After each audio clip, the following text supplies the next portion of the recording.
Also, the Trump administration is preparing to take aim at China. Again, the administration putting together a package of tariffs on at least an annual $30 billion worth of Chinese imports. But a group of trade associations are fighting back, or is fighting back, saying the tariffs will have a slew of negative consequences for the U.S. economy. Let's bring into the conversation now the former U.S. financial attaché to China and Eurasia Group China director, Michael Hirson.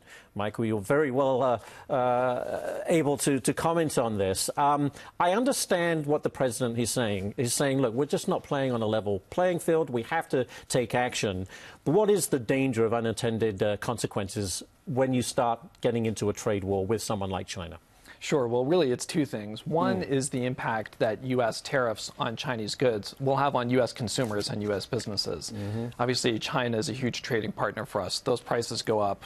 Everyone will feel it in one way or another.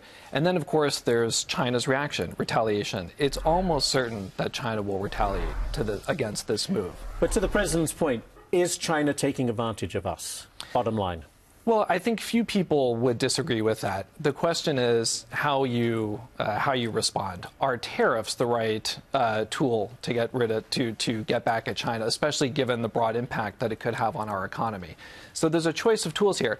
This action will not just be tariffs. We're talking about investment restrictions, possibly visa restrictions. So this is, I think what's important to point out, this is different from the steel and aluminum tariffs that the administration released a few weeks ago. This is not really, I think, about short-term politics, which you could say that to some extent about steel and aluminum, closer to President Trump's political base. This is motivated by a deeper set of concerns about the level playing field, lack of a level playing field with China, and national security issues. So if we don't use tariffs as a way to get them to say, to play fair, if you like, what can we do that will be effective? Well, there may be a role for tariffs and investment restrictions as well. The question is, how broad do you go? And how ambitious are the asks?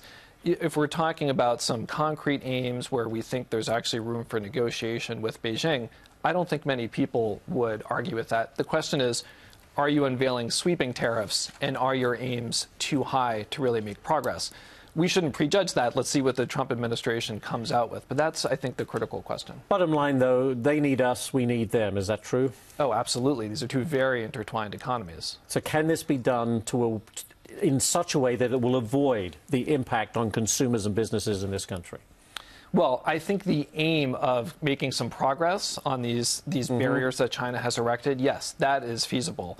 Will we make as much progress as maybe the most hawkish voices in the Trump administration would like? I think that is a more open question. That's very difficult. All right, we're already out of time. Busy market day today. Michael Hirson, thanks so much for being here. Thank you. Appreciate it.